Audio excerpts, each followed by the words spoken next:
Warning ఇచ్చారు. YCP నేతలను ఉద్దేశించి సంచలన వ్యాఖ్యలు చేశారు. అధికారంలో ఉన్న సమయంలోనే ఏం చేయలేకపోయారు, ఇప్పుడు ఏం చేస్తారని ప్రశ్నించారు. బెదిరింపులకు భయపడేది లేదని యూపీ సీఎం యోగి మార్క్ ట్రీట్మెంట్ అవసరమని వ్యాఖ్యానించారు. బాధ్యత లేకుండా ప్రవర్తిస్తే తాట తీస్తామంటూ పవన్ చేసిన వ్యాఖ్యలు సంచలనంగా మారాయి. ఉప ముఖ్యమంత్రి పవన్ సంచలన వ్యాఖ్యలు చేశారు.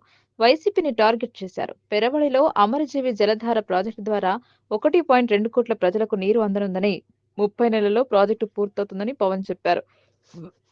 రాష్ట్రం కోసం ప్రాణత్యాగం చేసిన పొట్టి శ్రీరాములను ఒక కులానికే, నెల్లూరుకే పరిమితం చేశారని, ఆయన ఆంధ్ర రాష్ట్రం కోసం ప్రాణత్యాగం చేశారని, అటువంటి మహనీయుడికి సరైన గౌరవం ఇవ్వాలని నిర్ణయించామని, మహనీయులకు కులాలు చూడకూడదని పవన్ పేర్కొన్నారు. జన సైనికులు క్రమశిక్షణతో ఉండాలని పవన్ కళ్యాణ్ సూచించారు.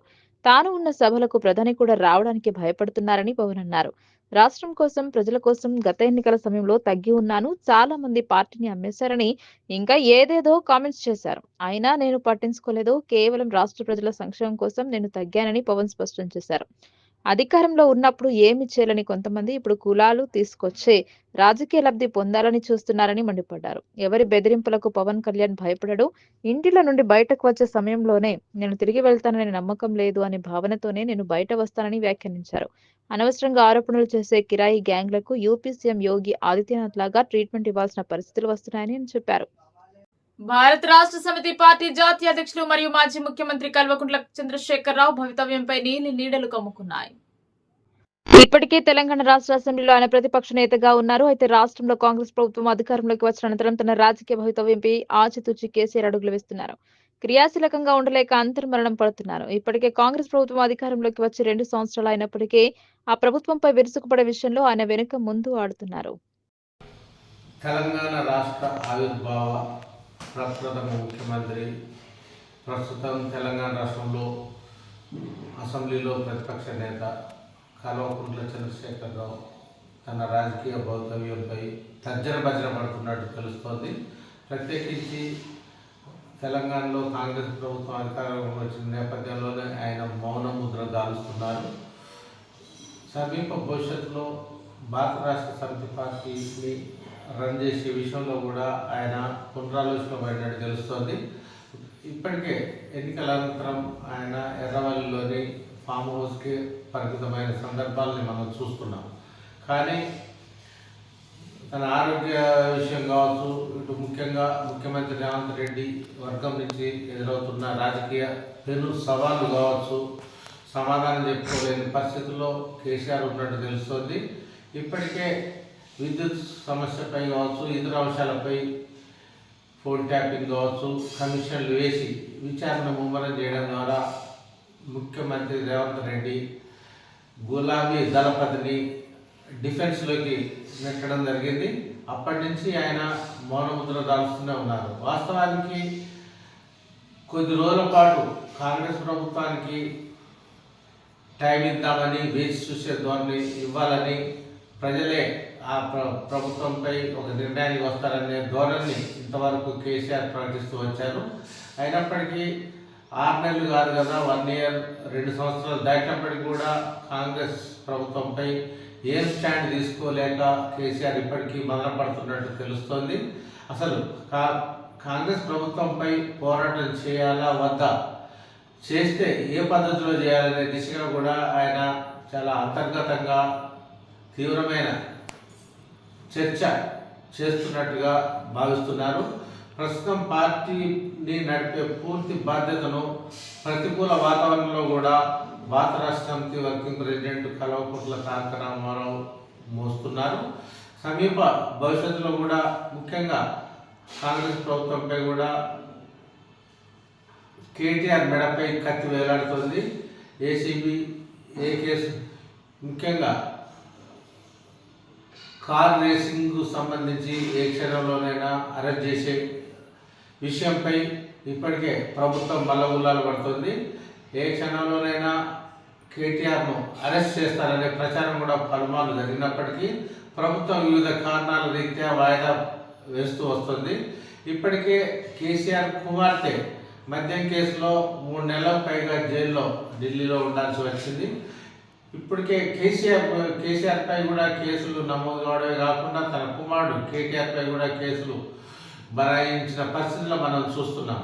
దీంతో పార్టీని ముందు నడిపే విషయంలో ఏ విధంగా ముందుకు పోవాలనే విషయంలో ఎటు తెలుసుకోలేక కేసీఆర్ మొదలుపడుతున్నారని సమాచారం. వాస్తవానికి ప్రత్యేక తెలంగాణ రాష్ట్రాన్ని ఆంధ్ర పాలకులను తరివేసి స్వయం పాలిత తెలంగాణ రాష్ట్రాన్ని సాధించాలనే లక్ష్యంగా ఆయన తెలంగాణ రాష్ట్ర సమితి పార్టీని ప్రారంభించడం, స్థాపించడం జరిగింది. అప్పట్లో తెలుగుదేశం పార్టీలో మంత్రిగా ఉన్న కేసీఆర్ అనంతరం జరిగిన పరిణామాల క్రమంలో ఆ పార్టీతో విభేదించి టీఆర్ఎస్ స్థాపించడమే కాకుండా దాన్ని దిగ్విజయంగా ఉద్యమ పదంలో నడిపించడం జరిగింది. తెలంగాణ రాష్ట్రాన్ని కూడా చివరకు సాధించడం కూడా జరిగిపోయింది. 10 సంవత్సరాల పాటు అధికారంలో ఉన్న కల్వకుంట్ల చంద్రశేఖరరావు రాజకీయ భవితవ్యం ఇప్పుడు మసకబారినట్టుగా కనిపిస్తోంది. తన కుటుంబం టార్గెట్గా రేవంత్ రెడ్డి దూకుడుగా వ్యవహరిస్తున్న నేపథ్యంలో ఎదుర్కోలేని పరిస్థితుల్లో అటు జైలుకు వెళ్ళాలా, లేకపోతే కాంగ్రెస్ పార్టీపై ఉద్యమం వ్యూహరచన చేయాలనే విషయంలో ఆయన సందిగ్ధంలో ఉన్నట్టు తెలుస్తోంది.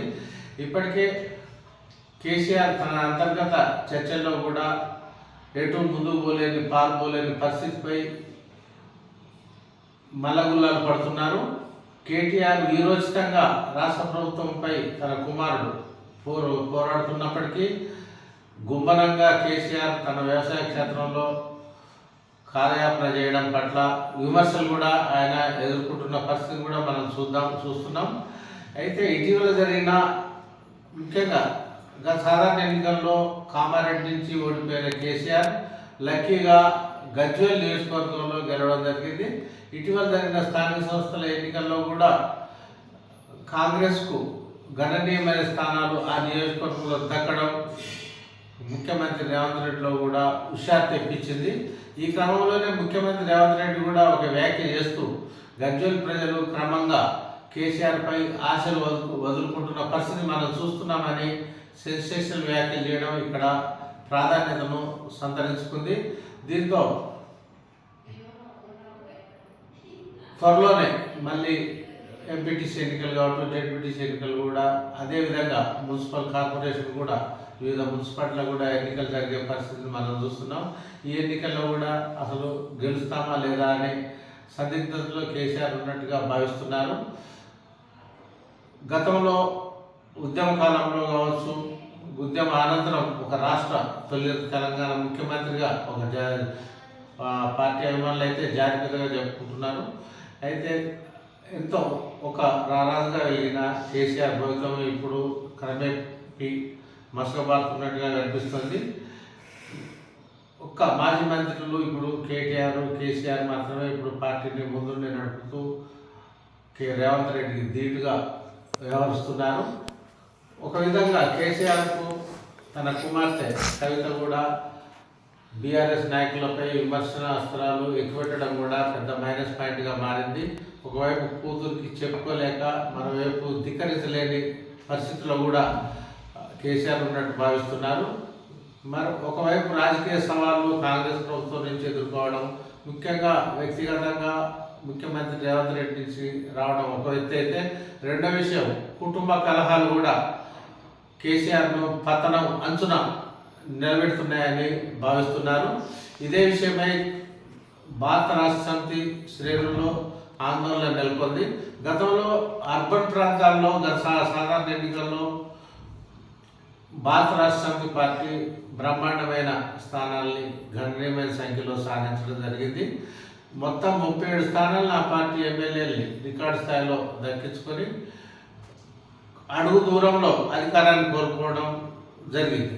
అయితే ఆ పూర్వ వైభవం గత 2 ఏళ్లలో కోల్పోయామనే బాధ కూడా కేసీఆర్ తన అంతర్గత సన్నిధుల వద్ద వ్యవహరిస్తున్నట్టు భావిస్తున్నారు.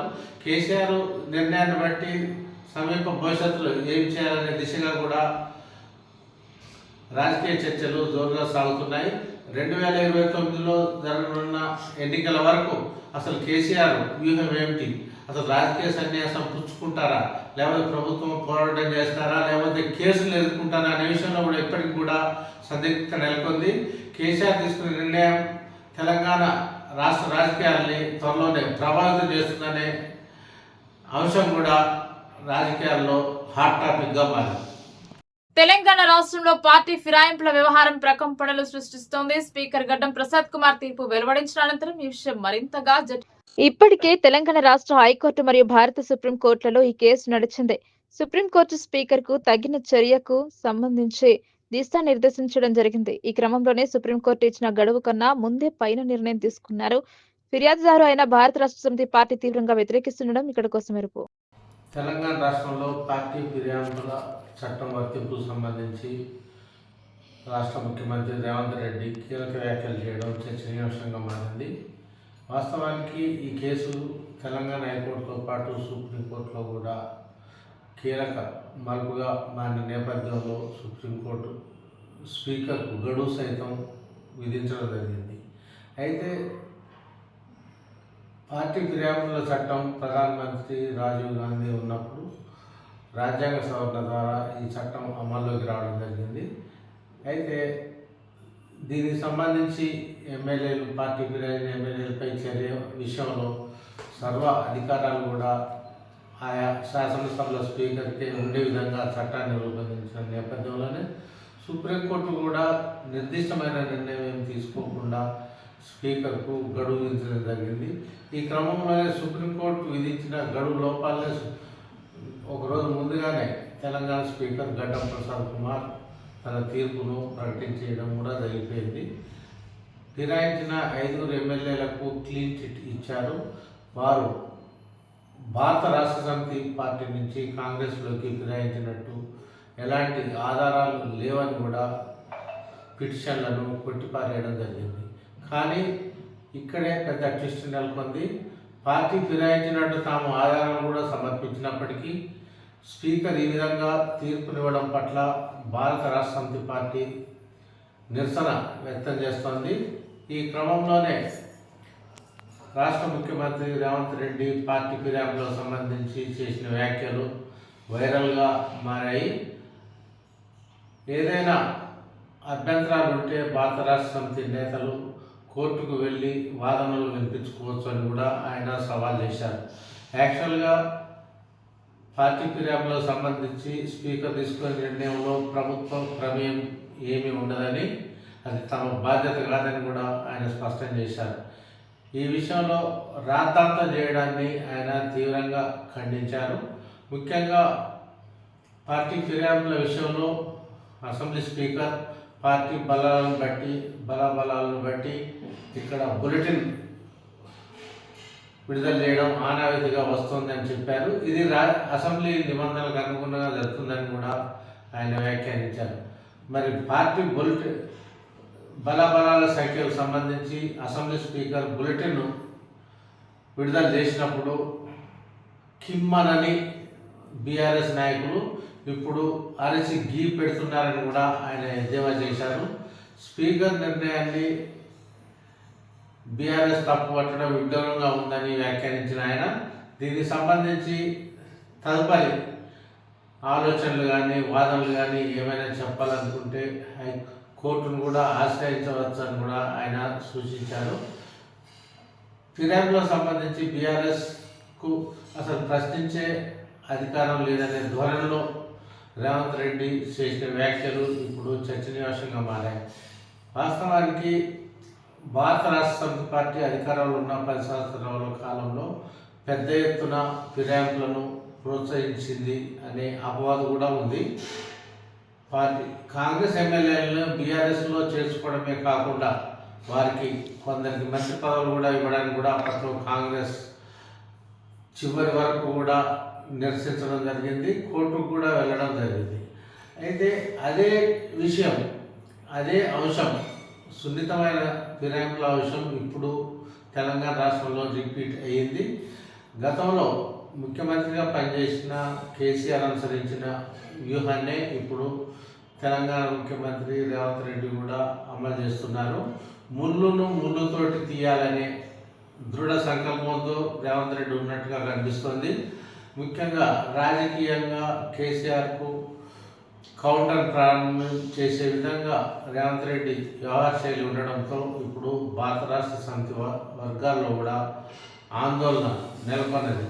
ముఖ్యంగా పార్టీ ఫిరాయింపులకు సంబంధించి రేవంత్ రెడ్డి చేస్తున్న వ్యాఖ్యలు ఇప్పుడు చర్చనీయాంశంగా కూడా మారాయి. ప్రత్యేకించి ఇటీవల స్థానిక సంస్థలకు ముఖ్యంగా సర్పంచ్ పదవులకు ఎన్నికలు కూడా జరిగిన నేపథ్యంలో కాంగ్రెస్ పార్టీ ముఖ్యంగా రేవంత్ రెడ్డి కూడా ఎంతో హుషారుగా ఉన్నట్టుగా కనిపిస్తుంది. రేవంత్ రెడ్డికి మరోవైపు కాంగ్రెస్ పార్టీ అధిష్టాన వర్గం నుంచి కూడా ప్రశంసలు వెల్లువెత్తాయి. ఏఐసిసి కాంగ్రెస్ పార్టీ అధినేత్రి సోనియా గాంధీతో పాటు లోక్సభలో ప్రతిపక్ష నేత రాహుల్ గాంధీ, ఎంపీ ప్రియాంక గాంధీ కూడా స్థానిక సంస్థల ఎన్నికల ఫలితాల పట్ల సంతృప్తిని వ్యక్తం చేశారు. రేవంత్ రెడ్డిని ప్రశంసలతో ముంచెత్తడం జరిగింది. ఈ క్రమంలో జోష్లో ఉన్న ముఖ్యమంత్రి రేవంత్ రెడ్డి ఇటీవల జరిగిన ఫిర్యాదుల తీర్పు నేపథ్యంలో చేస్తున్న వ్యాఖ్యలు కూడా అత్యంత రాజకీయ ప్రాధాన్యతను కూడా సంతరించుకున్నాయి. సమీప భవిష్యత్తులో కూడా ఈ ఫిరాయింపులు ఇంతటితో ఆగే పరిస్థితులు కూడా లేవనే సంకేతాలను రేవంత్ రెడ్డి ఇప్పుడు ఇవ్వడం ఇక్కడ చర్చనీయాంశంగా మారింది. ప్రత్యేకించి అసలు పార్టీ ఫిరాయింపులో చట్టంలో ఏముంది అనే అందులో ఉన్న ఒక లొసుగును ఆధారంగా చేసుకొని దేశవ్యాప్తంగా ఇట్లాంటి ఫిరాయింపులు కొనసాగుతూనే ఉన్నాయి. సమీప భవిష్యత్తులో కూడా కొనసాగవచ్చనే సంకేతాలని ముఖ్యమంత్రి రేవంత్ రెడ్డి ఇవ్వడం జరిగింది. పార్లమెంట్లో ఫిరాయింపుల చట్టాన్ని రూపొందించిన క్రమంలో ఒక లాజిక్ను అప్పుడు నిర్ణేతలు, ముఖ్యంగా అప్పుడు విశ్లేషకులు, ముఖ్యంగా కేంద్ర ప్రభుత్వం మర్చిపోవడంతో ఇలాంటి ఫిర్యాదులపై చర్యల విషయంలో నాణ్యత ధోరణికి ఆస్కారం ఏర్పడింది అనే అపవాదు కూడా లేకపోలేదు. ఈ విషయం భారత ప్రధానమంత్రి నరేంద్ర మోడీ దృష్టికి కూడా వెళ్ళినప్పటికీ ఆ దిశగా చర్యలు తీసుకోకుండా దాటవేస్తూ వస్తున్నారనే ఆరోపణలు కూడా ఉన్నాయి. కారణం ఏంటంటే వివిధ రాష్ట్రాల్లో దేశంలో ఫిర్యాదులను ప్రోత్సహించడంలో భారతీయ జనతా పార్టీ కూడా ఎంతో ముందున్నది. అయితే తెలంగాణ రాష్ట్రంలో అప్పట్లో కేసీఆర్ కావచ్చు, ఇప్పుడు రేవంత్ రెడ్డి కావచ్చు, ఇక్కడ ఉన్న స్పీకర్ అనుసరిస్తున్న విధానాలను వేరే రాష్ట్రాల్లో నరేంద్ర మోడీ ముఖ్యంగా భారతీయ జనతా పార్టీ అనుసరిస్తున్న నేపథ్యం మనం అనేక సంఘటనలో చూసాం. అది మహారాష్ట్ర కావచ్చు, లేదా గుజరాత్ కావచ్చు, ఒరిస్సా కావచ్చు, వివిధ రాష్ట్రాల్లో కూడా ఇలాంటి పరిణామాలు మనం ఎన్నో చూసాము. స్వార్థ పర చింతన వల్లనే లోక్సభలో, పార్లమెంట్లో పార్టీ ఫిర్యాదులో చట్టం సంబంధించి సవరణ చేయకుండా నాణ్యత వైఖరిని అనుభవిస్తున్నారనే ఆరోపణలు కూడా లేకపోలేదు. ఈ అంశాలు ఇలా ఉన్నంతకాలం కూడా రేవంత్ రెడ్డి కావచ్చు, కేసీఆర్ కావచ్చు, ఇలాంటి వ్యాఖ్యలు చేసే పరిస్థితి కూడా సమీప భవిష్యత్తులో కూడా ఉండే అవకాశాలు ఉన్నాయి. అంతేకాకుండా సుప్రీంకోర్టు స్థాయి వరకు కూడా ఈ కేసు వెళ్ళినప్పటికీ కూడా అంత ధీమాగా పార్టీ ఫిరాయించిన ఎమ్మెల్యేలు కాంగ్రెస్ కండువా కప్పుకున్నప్పటికీ, ముఖ్యమంత్రి కాంగ్రెస్ కార్యక్రమాల్లో యథేచ్ఛగా పాల్గొంటున్నప్పటికీ వారు పార్టీ ఫిరాయింపు చట్టం పరిధిలోకి రారు అనే సంకేతాల్ని ఇటు తెలంగాణ స్పీకర్ కావచ్చు, తెలంగాణ ముఖ్యమంత్రి ఇవ్వడం ఇక్కడ గమనార్హంగా మారింది. ఇదే విషయమై సమీప భవిష్యత్తులో ముఖ్యంగా పార్టీ ఫిరాయించిన వారిలో ఒక్క ఖైరతాబాద్ అసెంబ్లీ నియోజకవర్గం నుంచి విజయం సాధించిన దానం నాగేందర్ మాత్రమే ఈ సుప్రీంకోర్టు కేసు ఉచ్చులో ఇరుక్కునే అవకాశాలు కనిపిస్తున్నాయి. కారణం ఏంటంటే బీఆర్ఎస్ ఎమ్మెల్యే గెలిచిన దానం నాగేందర్ అనంతరం జరిగిన పరిణామాల క్రమంలో సికింద్రాబాద్ నుంచి పార్లమెంట్ సభ్యుడిగా కాంగ్రెస్ టికెట్పై బీఫామ్ తీసుకొని పోటీ చేయడం జరిగింది. ఇది పెద్ద ఎవిడెన్స్గా మారింది. ఈ క్రమంలోనే పాకిస్తాన్ తెహ్రీక్ ఇన్సాఫ్ పార్టీ అధినేత మాజీ ప్రధానమంత్రి ఇమ్రాన్ ఖాన్ కు ఆ దేశ న్యాయస్థానం బిగ్ షాక్ ఇచ్చింది. అవినీతి కేసులో ఆయనను దోషిగా నిర్ధారించింది. 17 సంవత్సరాల కారాగార శిక్షణ విధించింది. ఈ మేరకు కొద్దిసేపటి కిందటే సంచలన తీర్పు వినిపించింది కోర్టు. ఇమ్రాన్ ఖాన్ తో పాటు ఆయన సతీమణి బుష్రా బీబీకి అదే శిక్ష పడింది. ఆమె కూడా 17 సంవత్సరాల జైలు శిక్షను ఎదుర్కోబోతోంది. పాకిస్తాన్ లో సంచలనం రేపిన తోషా ఖానా 2 అవినీతి కేసుకు సంబంధించిన తీర్పు ఇది. ఇమ్రాన్ ఖాన్, బుష్రా బీబీని ఫెడరల్ ఇన్వెస్టిగేషన్ ఏజెన్సీ FIA ప్రత్యేక కోర్టు దోషులుగా నిర్ధారించింది. అనంతరం ఈ తీర్పు వెలువడించింది. ఈ తీర్పు ఇమ్రాన్ ఖాన్ ఆయన పార్టీకి తీవ్ర ఎదురుదెబ్బగా భావిస్తున్నారు. ఇప్పటికే 14 సంవత్సరాల జైలు శిక్షను ఎదుర్కొంటున్నారు. ఇమ్రాన్ ఖాన్ తాజా తీర్పుతో ఇక ఆయన జీవితకాలమంతా జైలులో గడపాల్సిన పరిస్థితి తలెత్తినట్టయింది. తోషాఖానా 2 కేసు 2021 నాటిది. ఇమ్రాన్ ఖాన్‌కు సౌదీ అరేబియా క్రౌన్ ప్రిన్స్ బహుమతిగా ఇచ్చిన అత్యంత విలువైన కోట్లాది రూపాయల విలువ చేసే బుల్గారీ నగల సెట్‌కు సంబంధించింది. ఈ నగల సెట్ విలువ పాకిస్తాన్ కరెన్సీలో 7.15 కోట్ల రూపాయలకు పైమాటే. దీన్ని 58 లక్షల రూపాయలకు కొనుగోలు చేశారని, ఈ విషయంలో ఇమ్రాన్ ఖాన్ నిబంధనలు ఉల్లంఘించారని దర్యాప్తులో తేలింది. కోర్టు దీనిని ప్రభుత్వ విశ్వాసఘాతక చర్య, మోసపూరితం, అత్యంత అవినీతిమయమైనదని చర్యగా పేర్కొంది. రావల్పిండిలోని అదియాలా జైలులో ఈ విచారణలు జరిగింది. ఈ సందర్భంగా ప్రత్యేక న్యాయమూర్తి షారుఖ్ అర్జుమాండ్ ఈ తీర్పును వెలువరించారు. ప్రస్తుతం ఇమ్రాన్ ఖాన్ ఇదే జైలులో ఉన్నారు.